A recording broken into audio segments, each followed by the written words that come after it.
Hello, good morning to all of you. आप सभी का बहुत बहुत वेलकम, नमस्कार दोस्तों। अब बहुत बहुत स्वागत एग्जाम ट्यूटोरियल 3M चैनल पर। और इस चैनल पर अगर आप नए हैं तो जरूर सब्सक्राइब कीजिए और बेल आइकन को जरूर हिट कीजिए ताकि हर एक नोटिफिकेशन आप तक पहले पहुंचे। ठीक है, और चलिए आज हम लोग औसत से रिलेटेड 5 महत्वपूर्ण क्वेश्चंस, 5 मोस्ट इंपोर्टेंट क्वेश्चंस करेंगे। ठीक है, तो चलिए एक एक प्रश्न करके सॉल्व करते हैं। ये सारे के सारे प्रश्न एसएससी सीजीएल में पूछे गए प्रश्न हैं जो कि प्रीवियस ईयर क्वेश्चंस है। ठीक है, चलिए एक एक प्रश्न हम लोग करते हैं यहाँ पर। तो यहाँ पर पहला प्रश्न जो है यहाँ पर काफी ज्यादा इंपॉर्टेंट है और अक्सर ये प्रश्न आप देखे होंगे सीजीएल के प्रीवियस ईयर क्वेश्चन में। यहाँ पर क्या है, किसी परीक्षा में 8 विद्यार्थियों द्वारा प्राप्त अंकों का औसत 51 है। ठीक है, तथा अन्य 9 विद्यार्थियों के औसत अंक 68 है। पूरे 17 विद्यार्थियों द्वारा प्राप्त अंकों का औसत निकालना है। तो यहाँ पर 4 ऑप्शन दिया हुआ है, इसमें से कौन सा सही है। तो ये बस 50 से 60 सेकेंड का ये मैंने आप ये भी मैं ज़्यादा बोल दिया। 30 सेकेंड में इसको आप बहुत ही आसानी से सॉल्व कर सकते हैं, हल कर सकते हैं। लेकिन यहाँ पर बनाने का तरीका देख लीजिए, बस माइंड में ही कर लेना है और ये सारे के सारे प्रश्न सॉल्व हो जाएगा। पेन उठाने की भी ज़रूरत नहीं है, लेकिन यहाँ पर समझाना है इसलिए मैं आपको बता दूँ। 8 विद्यार्थियों का औसत कितना है, 51 है। ठीक है, तो फिर 8 विद्यार्थियों का औसत 51 है, तो दोनों का योग कितना हो जाएगा, 8 विद्यार्थियों का कुल अंक कितना हो जाएगा। तो सबसे पहले एक फार्मूला यहाँ पर आप नोट कर लीजिए। औसत बराबर क्या होता है, अंकों का योगफल। क्या होता है, अंकों का योग बटा अंकों की संख्या, जितने भी आंकड़ा रहता है उसकी संख्या। ठीक है, तो यहाँ पर ये इसका फॉर्मूला है। चलिए अब यहाँ पर देख लेते हैं। 8 विद्यार्थियों का औसत कितना है, 51 है। इसलिए कुल योग अगर हम लोग निकाल ले तो क्या करेंगे, 8 को 51 से मल्टीप्लाई करेंगे, कितना हो जाएगा, 8 हो जाएगा, 8 25 40 हो जाएगा, 408 आ गया। ठीक है, फिर अगेन यहाँ पर कह रहा है 9 विद्यार्थियों का औसत अंक कितना दिया हुआ है, 68 दिया हुआ है। तो फिर इसका योग अगर हम लोग फिर निकालेंगे तो कितना आ जाएगा, 9 गुना 68 कर दीजिए, तो यहाँ पर कितना आ जाएगा, 9 8 72 का 2 हासिल 7, 9 6 54 और 7 कितना हो जाएगा, 61। ठीक है, तो 6 से 12, तो यहाँ पर 8 का आ गया 408 और 9 का आ गया 6 से 12। तो फिर 17 विद्यार्थियों का औसत अंक कितना हो जाएगा। तो 17 विद्यार्थियों का अगर औसत अंक आप निकालेंगे यहाँ पर तो कितना निकल कर क्या आ जाएगा, 408 प्लस 612 बट्टे में टोटल 17। ठीक है, तो यहाँ पर 408 और 6 से 12 को जब ऐड करेंगे कितना निकल कर क्या आएगा, 1020 बटा 17। अब 17 से डिवाइड कर दीजिए, 17 पचे 85 और 17 छक्का कितना होता है, 102 और एक जीरो बच गया, तो यहाँ पर 0, तो ये 60 निकल करके आ गया। ठीक है, तो ये 60 आपका औसत हो गया 17 विद्यार्थियों का प्राप्त अंकों का औसत। तो यहाँ पर option number C correct answer है। ठीक है, बहुत ही आसान है, बस इतना स्टेप भी नहीं करना है आपको और ये सब भी कुछ नहीं करना है।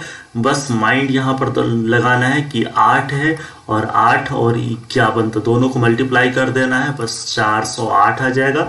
फिर अगेन क्या करना है, 9 और 68 को मल्टीप्लाई करना है तो 612 आ जाएगा, दोनों को ऐड कर लेना है। ठीक है, तो ऐड करने के बाद 1020 आ जाएगा और इसमें 17 से डिवाइड कर देना है, तो कितना निकल करके आ जाएगा, 60 निकल करके आ जाएगा और ये 60 आंसर है। तो इतना करने की जरूरत नहीं है, लेकिन हाँ नए है तो फिर स्टेप सीखना जरूरी है, कंसेप्ट क्लियर होना चाहिए। अगर कंसेप्ट क्लियर है तो फिर ये सब का सब 30 सेकेंड 20 सेकेंड से 30 सेकेंड में आपका प्रश्न सॉल्व आसानी से हो जाएगा बिना पेन और नोटबुक का। ठीक है, बस माइंड में ही कैलकुलेट आप कर पाएंगे। चलिए इसी प्रकार से दूसरा प्रश्न हम लोग देख लेते हैं। सेकेंड नंबर प्रश्न क्या है, कोई कंपनी प्रति मास जो वस्तुएं बनाती है उनका औसत पहले 3 महीनों का 4000 है और अगले 9 महीनों में प्रति मास औसतन ये कितनी वस्तुएं बनाए ताकि पूरे वर्ष में वस्तुओं का प्रति मास औसत 4375 हो। तो यहाँ पर आपको क्या करना है, कोई कंपनी जो है प्रति मास जो वस्तुएं बनाती है उनका औसत पहले 3 महीने का यहाँ पर दिया हुआ है। तो 3 महीने का औसत कितना दिया हुआ है? 3 महीने का औसत यहाँ पर 4000 दिया हुआ है। तो आप क्या करेंगे? 3 महीने का औसत अगर 4000 है तो फिर 3 महीने का औसत का योगफल अगर तीनों का निकाल लेंगे तो कितना हो जाएगा? यहाँ पर 3 गुना 4000, 3 गुना 4000 अगर कर लेंगे आप तो कितना हो जाएगा? ये आपका 12000 निकल करके आ गया योगफल। ठीक है, अब यहाँ पर क्या करें? अगले 9 महीने में प्रति मास औसतन ये कितनी वस्तुएं बनाए ताकि पूरे वर्ष में वस्तुओं का प्रति मास औसत इतना हो जाए। 1 साल का औसत दिया हुआ है बंधु, आप ध्यान दीजिए, जितने भी डियर कैंडिडेट्स ध्यान दे सकते हैं। 1 साल का औसत यहाँ पर दिया हुआ है 4375। ठीक है, ये माना, और 3 महीने का आपका 4000 दिया हुआ है, बाकी 9 महीने का पता नहीं है। और कह रहा है कि 9 महीने में कितना करे कि टोटल 1 साल का औसत 4375 हो जाए। तो 9 महीने का हम लोग मान लेते हैं, तो 9 महीने का मान के चलिए औसत यहाँ पर x कर लिए। ठीक है, तो इसलिए योगफल इस 9 महीने का कितना हो जाएगा? तो 9 गुना x कर देंगे तो यहाँ पर कितना आ जाएगा? 9x आ जाएगा। तो ये 3 महीने का यहाँ पर 12000 है और 9 महीने का 9x है और पूरे 1 साल का कितना है? 4375। तो इस प्रकार 12 महीने का अगर योगफल हम लोग निकाल ले तो 4375 हो जाएगा। और इधर आप क्या कर पाएंगे? 12000 कर लेंगे और प्लस यहाँ पर 9x कर देंगे। ठीक है, तो इसको जब ऐड करेंगे आप, इसको जब सोल्व करेंगे समीकरण को, तो क्या निकल करके आ जाएगा? यहाँ पर आप इसमें से सब्ट्रैक्ट कर लीजिए। 4375 में से इस 12000 को जब इधर लाएंगे तो स्वाभाविक है, जब इक्वेशन साइन के एक दूसरे तरफ अगर कोई भी संख्या जाता है तो उसका साइन बदल जाता है। ठीक है, तो साइन क्या हो जाता है? चेंज हो जाता है। तो यहाँ पर अगर प्लस में है ये 12000 तो इधर आएगा तो माइनस में हो जाएगा। ठीक है, तो यहाँ पर 4375, यहाँ पर क्या लिखा है? 4375 में 12 से मल्टीप्लाई करना है। ठीक है, तो 4375 में सबसे पहले 12 से मल्टीप्लाई कर देंगे तभी तो योगफल यहाँ पर निकलेगा। तो जब इसको मल्टीप्लाई करेंगे तो कितना आ जाएगा? 12 पचे 60 का 0 हासिल 6 और 12 सते 84 और 6 कितना? 90 का 0 हासिल 9, 12 या 36 और 9 कितना निकल कर? 45 का 5 कैरी 4, 12 चौक 48 और 4 कितना हो गया? 52 हो गया। ठीक है, ये 52500 आ गया। कितना निकल करके आ गया? 52500 निकल करके आ गया। और फिर ये 12000 को इसमें से हम लोग माइनस कर देंगे। ठीक है, तो कितना निकल करके आ जाएगा? यहाँ पर माइनस कर दीजिए, ये 5 हो गया, ये 0 हो गया और ये 4 हो गया, 40500। ठीक है, अब 40000 यहाँ पर 12000 प्लस 9x है, तो इस प्रकार 9x को इधर ही रहने दीजिए। इधर 52500 में से माइनस इधर 12000 आ गया और इधर हो गया 9x। ठीक है, तो कितना सॉल्यूशन में हम लोग को निकालने के बाद कितना आ गया? यहाँ पर 40500 बराबर 9x हो गया। ठीक है, देयरफॉर x अगर इक्वल टू हम लोग निकालेंगे तो 40500 और 40500 में हम 9 से डिवाइड कर देंगे तो 9 चौक 36, यहाँ पर कट कर दीजिए, 9 चौक 36 और यहाँ पर कितना आ गया? 9 चौक 36 का 4 और यहाँ पर हाथ से कितना बच गया? रिमाइंडर 4 और यहाँ पर 5, 45। तो 9 पचे 45, अब बाकी यहाँ पर 00 है तो 00 यहाँ पर लिख लेंगे। तो x का वैल्यू कितना निकल करके आ गया? x का वैल्यू निकल करके आ गया 4500 मीन्स 4500। तो ऑप्शन नंबर ए। ठीक है, तो कितना हल्का प्रश्न है, बस कैलकुलेट करने में थोड़ा सा टाइम लगा है यहाँ पर वो समझाने में। ठीक है ना, तो वैसे आप बहुत ही आसान तरीके से कर सकते हैं।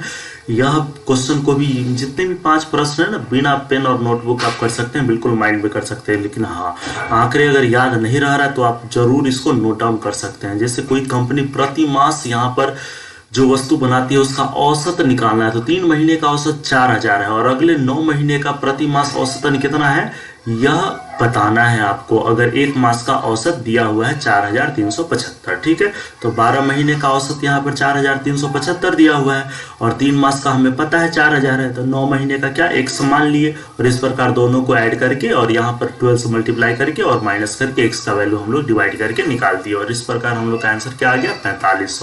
ये सारे के सारे क्वेश्चंस बहुत ही इंपॉर्टेंट है, कोई भी मिस मत करना, सारे के सारे क्वेश्चंस इंपॉर्टेंट है। अगर आप लाइव देख रहे हैं तो भी ठीक है, नहीं तो ये सारे के सारे क्वेश्चंस को आप जरूर सोल्व कर लीजिए और इसका पीडीएफ भी आप डाउनलोड कर सकते हैं बिल्कुल फ्री, ठीक है। एग्जाम ट्यूटोरियल 3M चैनल को ज्वाइन कीजिए, टेलीग्राम चैनल है, वहां से आप डाउनलोड कर सकते हैं और रेगुलर आप क्लास जरूर करते रहिए। तो ये हमारा ऑप्शन नंबर ए आ गया। चलिए हम लोग नेक्स्ट प्रश्न की तरफ चलते हैं, क्वेश्चन नंबर 3। यहाँ पर प्रश्न संख्या 3 है, यह भी बहुत ही आसान है, बहुत छोटा सा प्रश्न है, लेकिन ट्विस्ट बस इतना सा है कि अगर आपके पास कॉन्सेप्ट क्लियर है, फार्मूला बस क्लियर है, फार्मूला समझ में है और याद है, तो फिर आप बेशक इसे 20 से 30 सेकेंड के अंदर इस प्रश्न का उत्तर निकाल सकते हैं, बिना पेन और कॉपी का निकाल सकते हैं। लेकिन सबसे पहले आप यहाँ पर समझ लीजिए कंसेप्ट को, उसके बाद फिर आप खुद कहेंगे कि हाँ 20 से 30 सेकेंड में हम निकाल सकते थे इस प्रश्न का उत्तर। यहाँ पर देख लीजिए 5 संख्याओं का औसत 27 है। अगर 5 संख्याओं का औसत 27 है तो फिर इसका योगफल कितना हो जाएगा? अगर योगफल आप निकालेंगे तो सीधी सी बात है 5 गुना 27 करेंगे, और 5 गुना 27 करेंगे तो 7 पचे 35 के 5 हासिल 3, 5 दूना 10 और 3 13, 135 हो गया। फिर अगेन कह रहा है 5 संख्या टोटल था तो उसका औसत 27 है। अगर उसमें से एक संख्या निकाल दिया जाए, ठीक है, क्या कर दिया जाए, एक संख्या निकाल दी जाए तो औसत 25 हो जाता है। निकाली गई संख्या कितना है, तो मान के चलो एक 5 संख्या में से एक संख्या को निकाल दिया जाए तो कितना बच जाएगा, 4 बच जाएगा। तो 4 संख्या का औसत अब दिया हुआ है 25 है, तो अगर 4 संख्या के टोटल अंकों का योगफल अगर निकाले तो 25 गुना 4 करेंगे तो इस प्रकार कितना आ गया, 100 आ गया। तो एक संख्या निकाला गया था और 5 संख्या का योगफल 135 है और 4 संख्या का योगफल 100 है। तो इसका मतलब जो निकाला गया वो संख्या कितना है, तो बस निकाला गया संख्या आप यहाँ पर निकाल लीजिए। अब इस संख्या बराबर क्या हो जाएगा, निकाली गई संख्या बराबर कितना आ जाएगा, 135 में से इस 100 को घटा दीजिए, बस आप कहेंगे आराम से कि 35 हमारा आंसर आ गया, ठीक है। तो 35 यानी ऑप्शन नंबर डी हो गया। तो कितना सेकंड लगा इसे बनाने में, यहाँ तो मुझे लिखने में टाइम लग रहा है, लेकिन आप बनाओ कितना सेकंड में पाएंगे, बस 20 से 30 सेकंड काफ़ी है। ये भी बहुत ज़्यादा मैं बोल दिया, 20 से 30 सेकंड। डायरेक्ट यहाँ पर मल्टीप्लाई करना है 5 × 27। अगर मल्टीप्लीकेशन आपका स्ट्रॉन्ग है तो आसानी से आप बना सकते हैं 135 और फिर 4 × 25 तो 100 हो जाएगा। बस 135 में से 100 को आप माइनस कर लेंगे तो फिर आपका 35 आ जाएगा, ठीक है।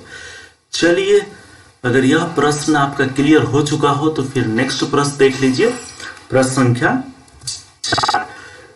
प्रश्न संख्या 4 थोड़ा सा ट्विस्ट है, ये काफी इंपॉर्टेंट प्रश्न है और कई बार अक्सर आप देख लिए होंगे, CHSL और CGL दोनों एग्जाम्स में आपका ये प्रश्न आप देखे होंगे, ठीक है। CGL में भी और CHSL में भी आप ये क्वेश्चन को देखे होंगे, कई बार आ जाता है और इस तरीके का प्रश्न आता ही आता है। यहाँ पर देख लीजिए 14 छात्रों के प्राप्तांकों का औसत 71 है, ठीक है। 14 छात्रों के प्राप्तांकों का औसत कितना, 71 है। अब पता चल रहा है, कह रहा है कि बाद में पता चला कि छात्र के प्राप्तांक 56 की बजाय 42 लिख दिया गया और दूसरा 32 की बजाय 74 चढ़ा दिया गया। तो त्रुटि हो गई 2 संख्या का। तो अब अगर इसको त्रुटि को सुधार कर लें तो सही औसत कितना हो जाएगा, तो कैसे बनाएंगे, आसान है बहुत। तो सबसे पहले आप कर लीजिए 14 संख्या का औसत कितना, 71 है, तो 14 संख्या का कुल योगफल कितना हो जाएगा, तो आप कहेंगे सर 14 गुना 71 करेंगे। तब जब इसको मल्टीप्लाई करेंगे तो 14 इकाई 14 का 4 हासिल 1, 14 सते कितना 98 और 1 कितना हो जाएगा, 99 हो जाएगा, ठीक है। तो 9 से 94 हो गया। अब आप दूसरे स्टेप पर चलेंगे, 9 से 94 योगफल है। अब कह रहा है इस टोटल योगफल पहले निकाला गया था, ठीक है, मीन्स 9 से 94 पहले था औसत। अब कह रहा है कि इस पे 56 की बजाय क्या लिख दिया गया, 42 लिख दिया गया। तो जो लिख दिया गया उसको घटा दीजिए आप, और जितना लिखना था उसको ऐड कर दीजिए, ठीक है। तो 42 लिखा हुआ था तो 42 घटा दिया, 56 लिखना था 56 ऐड कर दिए। फिर दूसरा 32 की बजाय 74 चढ़ा दिया गया, ठीक है। तो जो 74 लिख दिया गया उसको आप माइनस कर दीजिए, और जो चढ़ाना था 32 उसको फिर आप ऐड कर दीजिए, ठीक है। अब इसको यहाँ पर घटाइए तो 9 से 94 है और 42 और 74 को ऐड कर दीजिए तो कितना हो जाएगा, 6 हो जाएगा। और यहाँ पर 7 4 11 हो जाएगा। ठीक है, ये माइनस में, और प्लस में क्या आ गया 56 और 32 को ऐड करेंगे तो 8 और यहाँ पर 8 88। ठीक है, तो 116 में से जब आप 88 घटा देंगे तो कितना बच जाएगा, 16 और 12 कितना हो गया 28 हो गया। तो यहाँ पर आ गया 9 से 94 माइनस 28। जब इसको आप माइनस करेंगे तो कितना आ जाएगा, 14 में से 8 गया 6 बच गया, यहाँ पर 8 में से 2 गया 6 बच गया, यहाँ पर 9 बच गया, तो 9 से 66 ये कुल योगफल आ गया। ठीक है, अब टोटल संख्या है 14, तो फिर अब 14 छात्रों का औसत निकाल दीजिए। ठीक है, तो अभिष्ट औसत माना सही औसत अब कितना आ जाएगा, अभिष्ट औसत कितना निकल कर के आ जाएगा 966 बटा 14।